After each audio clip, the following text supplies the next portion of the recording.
Outro olhar. A apresentação, Kleber Benvenu.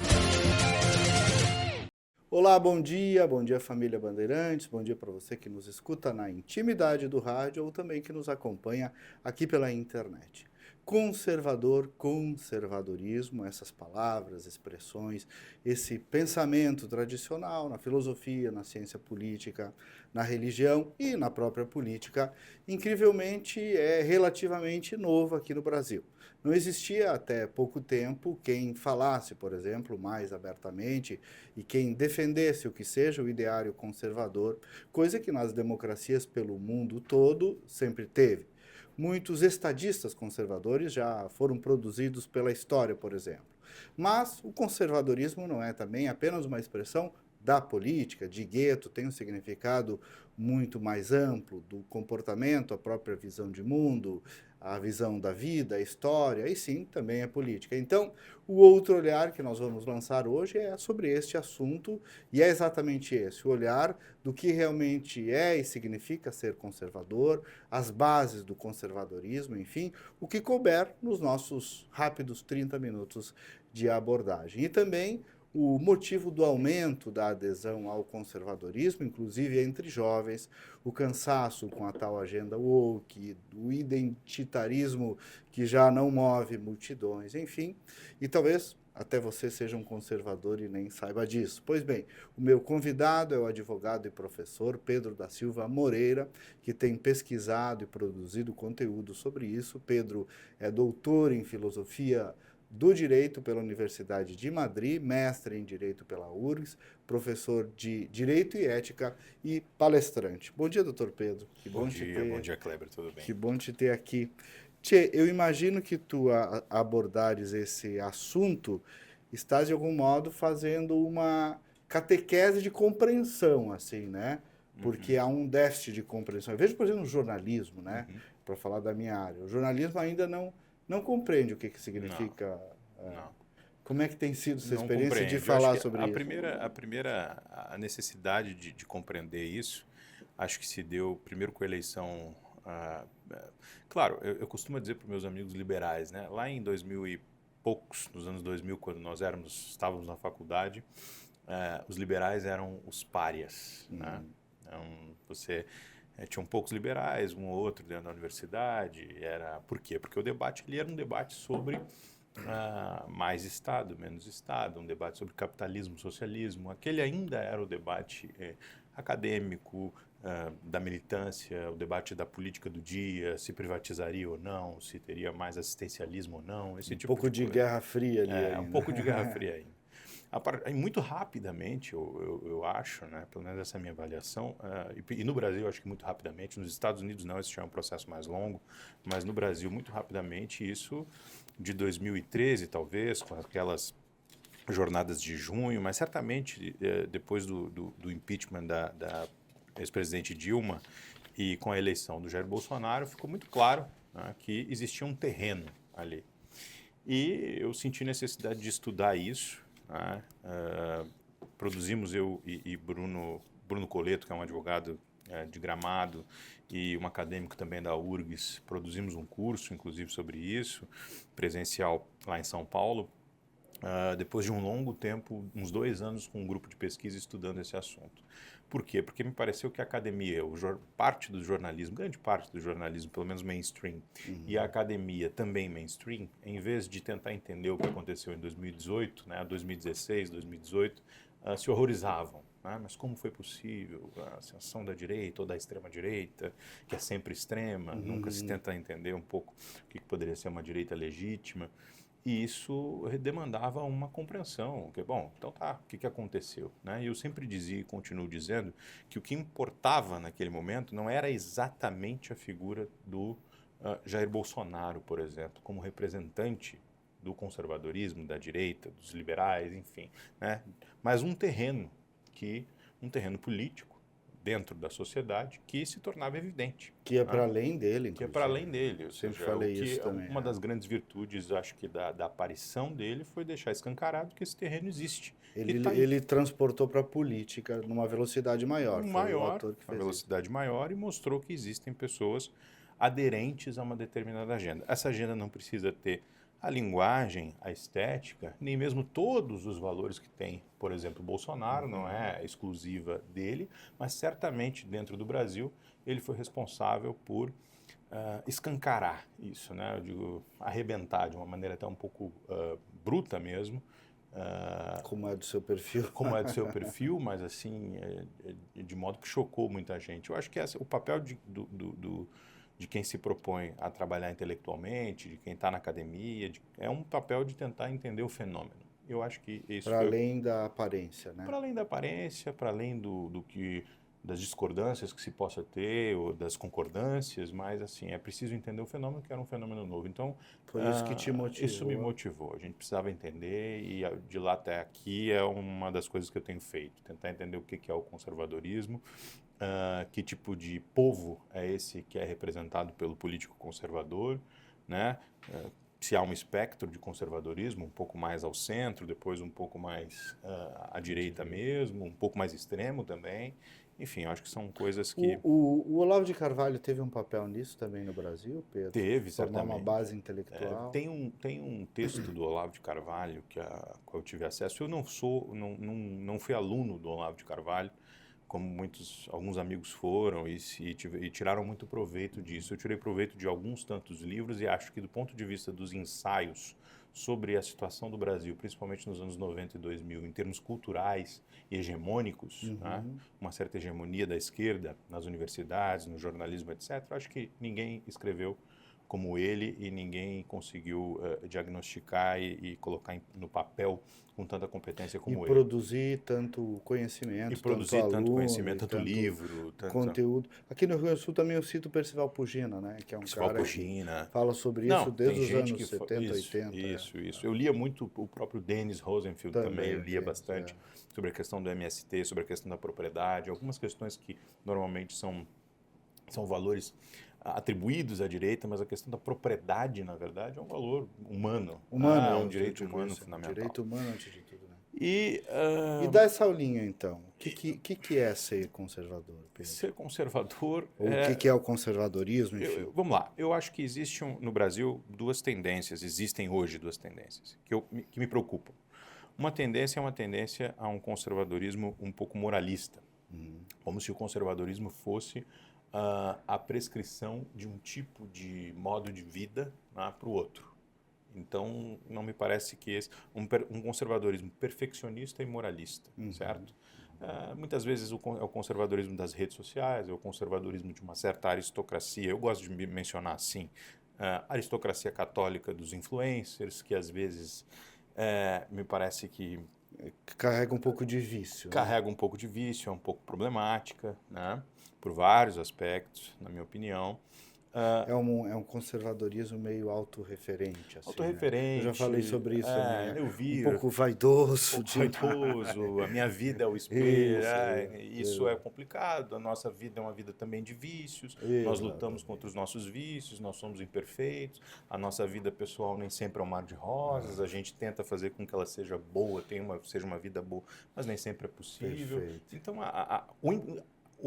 a imperfeição aristotélica, a imperfeição cristã, né, ela é uma característica fundamental. Essa é a antropologia conservadora, é o reconhecimento de que não é possível fazer do homem um homem perfeito. Então a gente tem uma imperfeição inata, é da nossa natureza isso. Né? Então tem esse conservadorismo que eu acho que é um conservadorismo da publicidade das virtudes. E tem um conservadorismo de tipo inglês também, né? Que eu acho que se conecta um pouco com esse, que é um conservadorismo muito alheio ao que é o conservadorismo brasileiro, ao que, quando a gente vai investigar um pouco as raízes e o modo de ser do povo brasileiro, na literatura, em autores como Gilberto Freire, né, Sérgio Buarque de Holanda, intérpretes do Brasil, pessoas que interpretaram o Brasil. Aí a gente pode pegar na literatura Machado de Assis, José Lins do Rego, Lima Barreto. Você vai encontrar um tipo brasileiro que ele é, de certa forma, conservador, mas ele é muito mais complexo do que propriamente alguém que adere a um manual né, moralista ou alguém que é muito prudente, muito cauteloso, Esse é o conservador inglês que tu O fala? conservador de tipo inglês, que na verdade é um tipo ideal, e obviamente os tipos ideais são falhos, São né? figuras, Eu né? diria que é um conservadorismo muito, assim, um conservadorismo de gravata borboleta, bem bonito, bem cheiroso, bem Conservadorismo atraente. estético. Conservadorismo estético, com valores efetivamente voltados para a beleza, para a transcendência, que são importantes, mas esse é um aspecto. Eu acho que o conservadorismo sobre o qual a gente tem que se debruçar é o conservadorismo do povo. Por que eu digo Do isso? brasileiro Do profundo. brasileiro médio, das pessoas comuns, do cidadão que anda a pé. Tá? Isso para a política, esse deve ser o interesse do político Tal conservador. do homem médio que a gente chama na comunicação política. Isso. Né? Tá? E também o interesse da academia, porque esse sempre foi o interesse dos conservadores, dos teóricos conservadores. Vamos pegar mais recentemente, Roger Scruton sempre diz, o conservadorismo é sempre local. Então não é o conservadorismo da Inglaterra aplicado ao Brasil. Nós temos que entender o nosso conservadorismo. Que tipo de temperamento conservador é o nosso? Que tipo de valores conservadores nós temos e que são bons e que representam o sagrado da nossa comunidade. Né? E no Brasil, que cara é esse?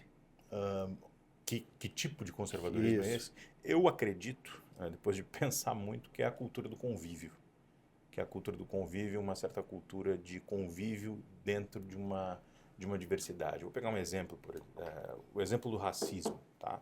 O racismo é um tema importante, um tema histórico relevante no Brasil, e o Gilberto Freire escreveu sobre isso. E ele dizia o seguinte, é verdade, o racismo existe, e escreveu há 100 anos atrás, né, praticamente. E o racismo existe, ele é um problema, mas a nossa capacidade é uma capacidade de superá-lo. Nós temos uma capacidade de superá-lo. Nós temos uma capacidade de fazer o bem àquela pessoa, né, em que, em princípio, num primeiro momento, você poderia ter, algumas pessoas poderiam ter, verbalmente, algum tipo de preconceito. Mas aquilo é superável. A nossa cultura é uma cultura de convívio em que esses preconceitos injustificados, eles acabam conseguindo ser derrubados e eles não enfrentam tanta resistência quanto em outros países. Tá?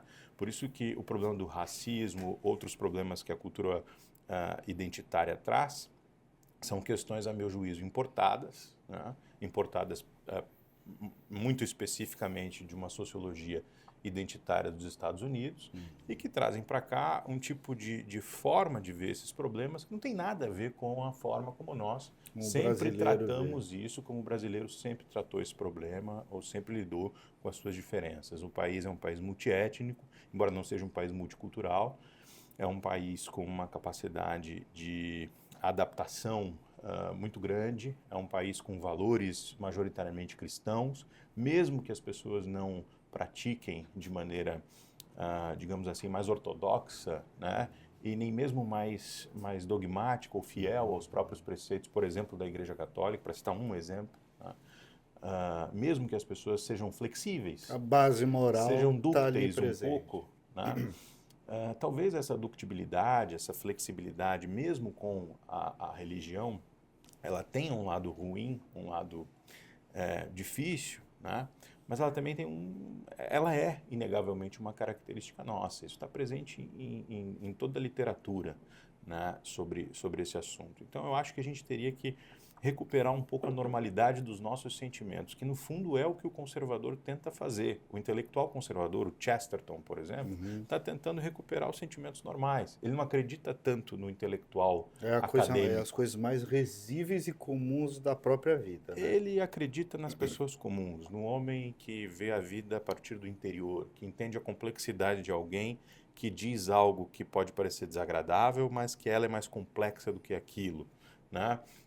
Que entende que a pessoa pode até mesmo, eu digo isso e parece um pouco, às vezes a alguns pode parecer estranho, mas você pode ter um senhor de idade que tenha a vida inteira dito coisas, por exemplo, racistas, e que seja capaz de fazer o bem, né, a uma pessoa negra. Tá? Seja capaz de fazer o bem mesmo. E toda vez que eu digo isso, sempre tem várias pessoas que têm exemplos na cabeça. né? Ou seja, pode haver ou pode ter havido, e é uma retórica, uma gramática que precisa efetivamente ser superada, né? Algum tipo de cultura verbal, literal, preconceituosa, mas que ela é superável e ela é substituível pelo bem, né, e pela caridade que pode ser feita a alguém que precisa de você. Então, eu acho que essa é uma característica brasileira do homem médio, do homem comum brasileiro, que nós estamos perdendo. Né? E que, como nós estamos perdendo, o povão, digamos assim, está ansioso por resgatar.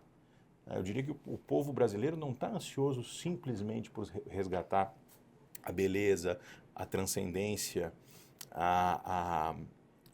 uma espécie de romance com o passado, com o Brasil, porque dentro da tradição intelectual conservadora, a gente tende a romancear um pouco com o Império, porque o Império foi um momento em que politicamente, né, existia uma certa estabilidade, existiam estadistas conservadores, né, e liberais também, mas conservadores muito especialmente, muito importantes e com uma capacidade de entender a sociedade, de encontrar soluções políticas entendendo a sociedade, que hoje é muito rara.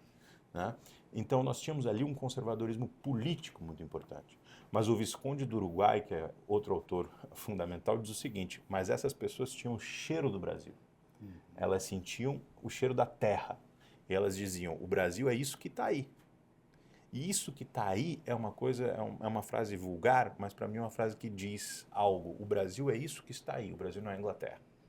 Então é sobre isso que está aí, sobre esse país imperfeito e cheio de idiosincrasias, que nós precisamos tentar resgatar sentimentos comuns, normais, porque esses sentimentos comuns, né, que em geral o homem médio sente, valoriza e que em regra são bons, são os sentimentos que são capazes de construir uma comunidade.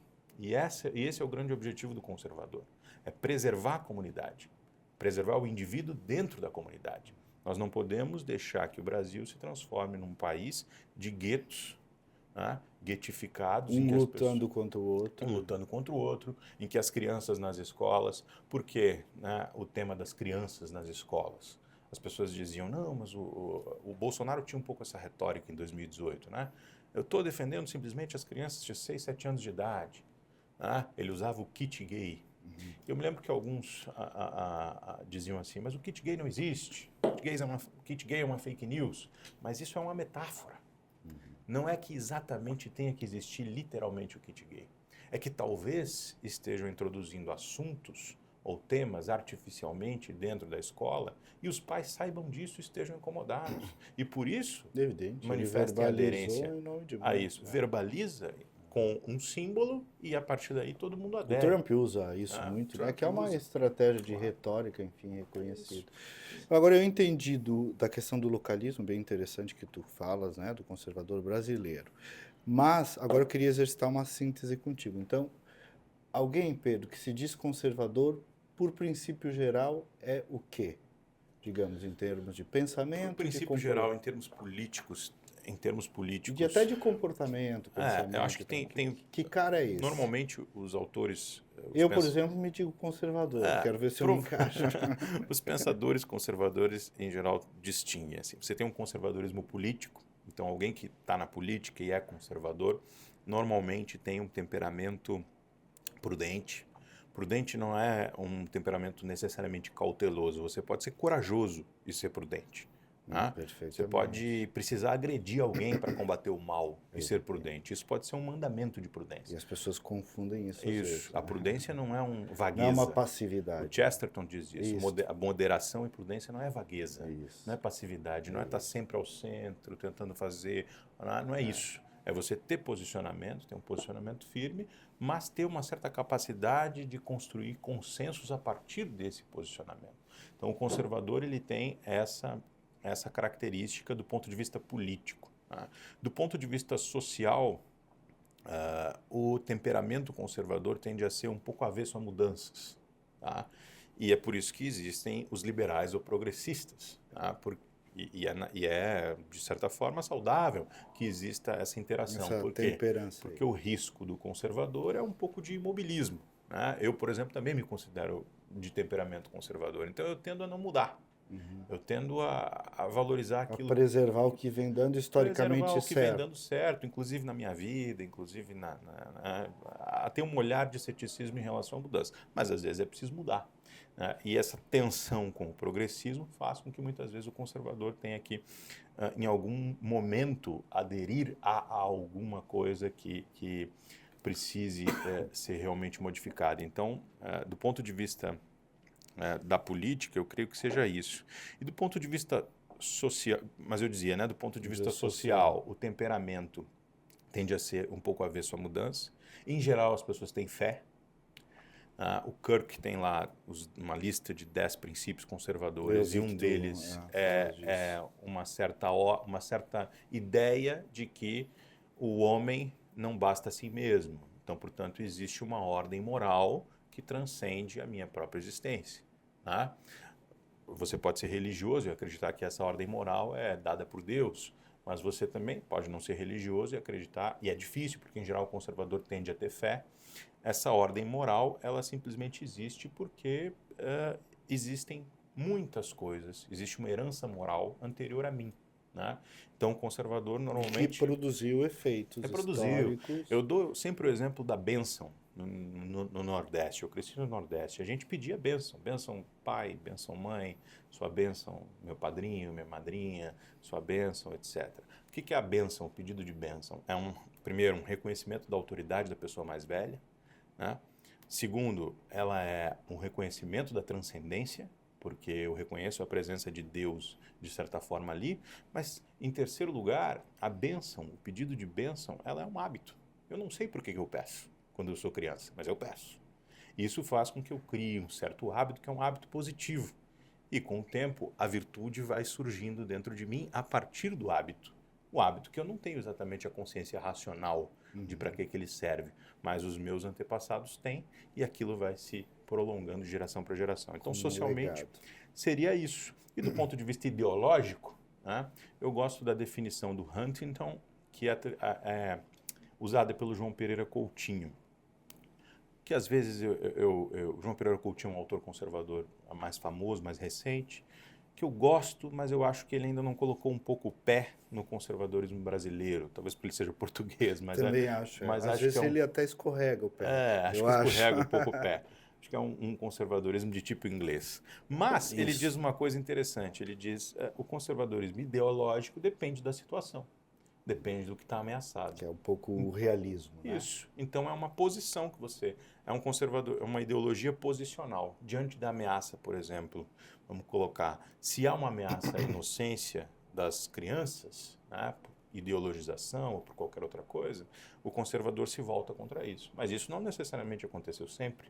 Isso tem acontecido talvez agora, mas não acontecia há 20, 30 anos atrás. Então, a posição conservadora naquele outro momento histórico era sobre outra coisa. Amanhã pode ser sobre outra coisa. Né? Eu entendo que o ativismo judicial, por exemplo, hoje, com tomada de decisões de cima para baixo, ele é uma ameaça a um modo de vida orgânico da sociedade que é parte do conservadorismo. Portanto, acredito que o conservador deva se opor ao ativismo judicial por razões circunstanciais, porque hoje isso claramente demonstra, a meu juízo pelo menos, uma ameaça ao modo de vida natural que a comunidade teria, não fosse uma tentativa constante de impor de cima para baixo, e às vezes de maneira antidemocrática, pautas que não são as nossas. E o conservador é diferente do reacionário, né? É diferente.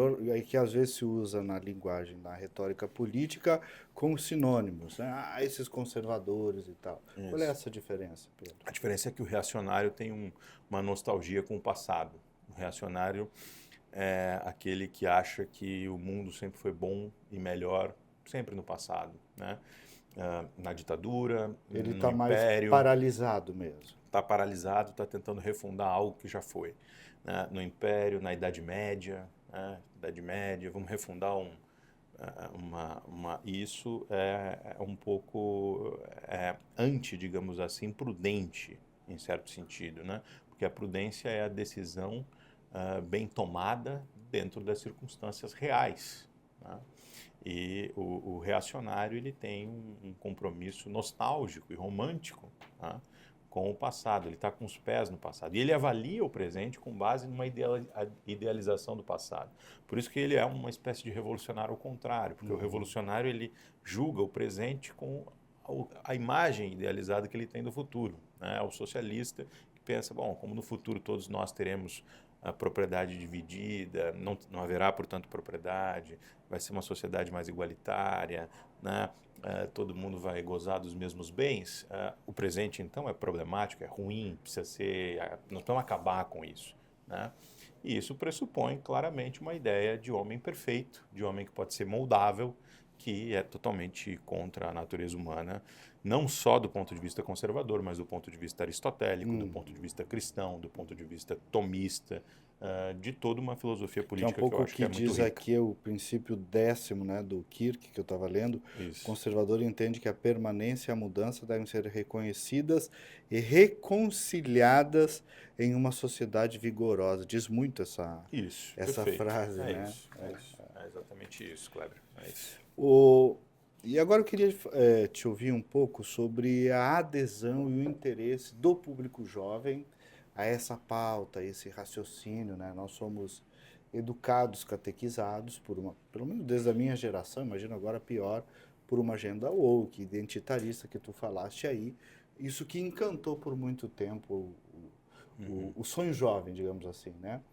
E hoje se vê uma adesão bastante grande de jovens buscando, né, as bases do conservadorismo, as ligações com a cultura judaico-cristã.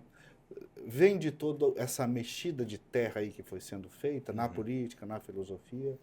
Eu creio que sim. E tu acha isso saudável? Acho que é muito saudável. Eu acho que a cultura woke identitária é profundamente estrangeira ao nosso modo de vida. Ela tende a nos dividir e ela é falsa. Ela não é verdadeira. Ela dá errado. Dá errado e ela é em si, ela está baseada em pressupostos que não são os pressupostos verdadeiros. É como se as pessoas estudassem uma coisa em teoria, tá? E na realidade elas olhassem para aquilo e para a realidade e vissem que não é exatamente assim. Na medida que você estimula que o jovem olhe para a realidade, tá? E seja um pouco, digamos assim, deferente ao olhar, por exemplo, das pessoas mais velhas, tente compreender um pouco mais a realidade ao invés de sempre tentar mudá-la, né?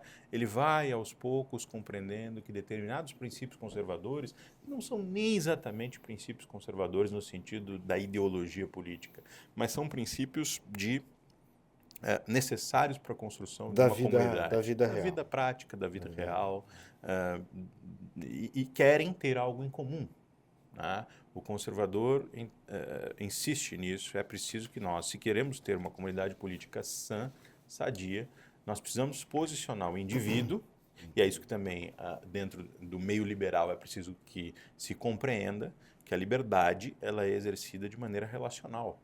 A liberdade não é exercida de maneira simplesmente individual. A liberdade individual ela é sempre relacional. Como ela é sempre relacional, ela depende da saúde da comunidade. Ou seja, tem um sentido moral. Tem um sentido moral, Não é sem dúvida alguma. Si, né? Dentro de uma moralidade woke, por exemplo, eu costumo dizer isso quando dou palestra, ou converso, ou falo no meio liberal, por exemplo, dentro de um mundo woke, não há liberdade de mercado. Então, se todo mundo for woke, desejar ser tutelado, tiver uma cultura de direitos, enfim, essas pessoas não vão desenvolver um senso moral e um amor pela liberdade que envolve um certo risco, que envolve a perda. E nem um senso comunitário. Nem um né? senso comunitário, porque o senso comunitário depende de arrependimento e perdão. E a cultura woke é avessa ao arrependimento e perdão. E de se sentir parte mesmo. Se sentir Os liberais, por muito tempo, muitos deles, torciam o nariz para o conservadorismo. Hoje tu entende que há uma evolução nessa compreensão? Eu acho que sim. Acho que há alguns... Estou falando dos liberais brasileiros. Alguns conservadores, liberais brasileiros, alguns conservadores que entendem, e liberais que entendem que são inconciliáveis as posturas liberais e conservadoras, eu entendo que não, porque a política não é uma aplicação na política, né? Você pode até academicamente chegar à conclusão de que, bom, são projetos conceitualmente inconciliáveis, mas na política certamente não. Porque a política não é a aplicação abstrata de princípios à realidade. A política é, à luz de determinados princípios, a gente tenta construir algo dentro das circunstâncias. Realidade. Então, hoje, uma aliança liberal-conservador me parece urgente. Né? Você precisa ter o liberal com uma noção de que a liberdade de mercado é necessária, desburocratização, mais liberdade e poder para o indivíduo, tá? Mas que o indivíduo precisa conservar determinados sentimentos morais que permitam que ele deseje isso. Se ele não desejar isso, não vai ter, por exemplo, governo limitado, não vai ter governo constitucional. O governo constitucional não vem simplesmente porque a Constituição desenhou um governo constitucional.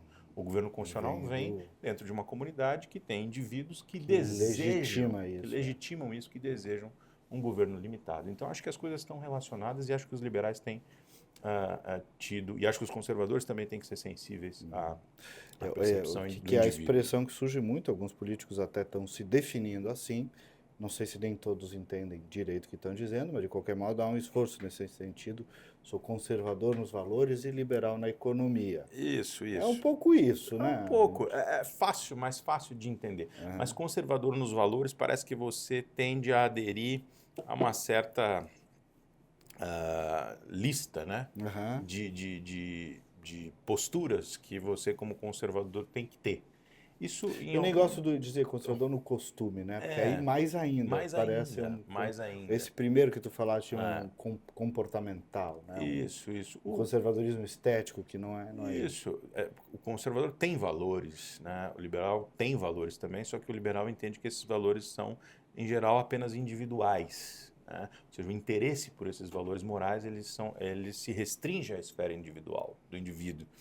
E o conservador entende que ele tem uma dimensão individual, mas obviamente ele tem uma dimensão moral. Né? Se toda a escola do meu filho tem valores que são diferentes dos valores que eu considero valores importantes para a construção de uma comunidade sadia, eu tenho um problema. Tá? Se os meus vizinhos já não entendem mais a inocência das crianças como eu acho que deveriam entender, eu tenho um problema.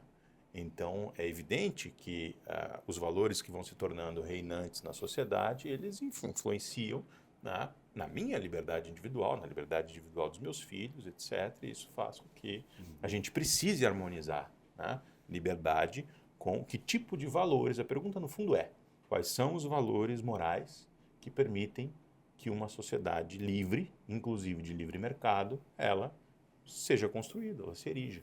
E por que, em resumo, Pedro, que o conservadorismo combate a esquerda como regra? Que perigo traz esse pensamento de esquerda, woke, socialista, marxista, o que seja, para quem tem essa outra visão de mundo? Eu acho... Qual é o ponto central das diferenças de visão de mundo entre essas correntes? Primeiro, o conservador tem uma... Eu tenho visto muitos conservadores de esquerda, principalmente ultimamente, por causa da cultura woke. Isso é interessante. Você pega, por exemplo, um autor como Antônio Risério, né, que chegou a fazer as campanhas políticas do PT na época, ali nos anos 2000, que tem combatido a cultura woke de maneira fundamental. Por quê? Porque é um autor comprometido com o Brasil. Não se define como um conservador, mas é comprometido com o Brasil. Agora, com uma leitura do Brasil. Né? Agora, por que o conservador combate a esquerda em geral, principalmente essa esquerda identitária woke? Não é porque ele entenda que a esquerda deva sumir. Em geral, o conservador... O Kirk ou é o próprio Burke, acho que é o Burke, tem uma frase importante que é: o conservador tem o hábito de jantar com a oposição. Diz isso. É importante jantar com a oposição, é importante tentar construir consenso. Né? Mas por quê? Porque você pressupõe que no fundo, há algo em comum entre um conservador e um progressista. É possível encontrar elementos em comum. O progressismo identitário acaba com isso.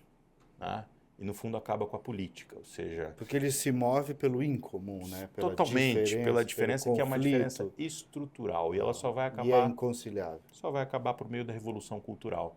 É por isso que eles insistem tanto numa revolução cultural, porque as estruturas dadas como estão, na percepção deles, não permitem que nós tenhamos uma sociedade mais justa e mais próspera. Então, você tem que estar o tempo inteiro provocando uma guerra. É como se fosse a provocação de uma guerra civil permanente.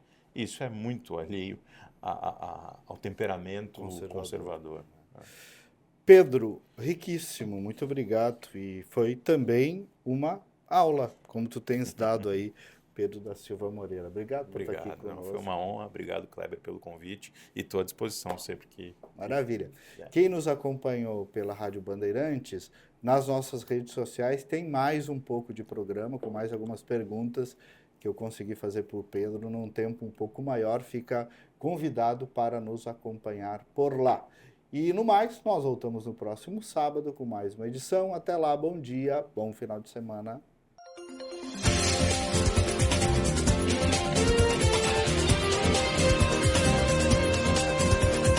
Outro olhar. Apresentação Kleber Benvenu.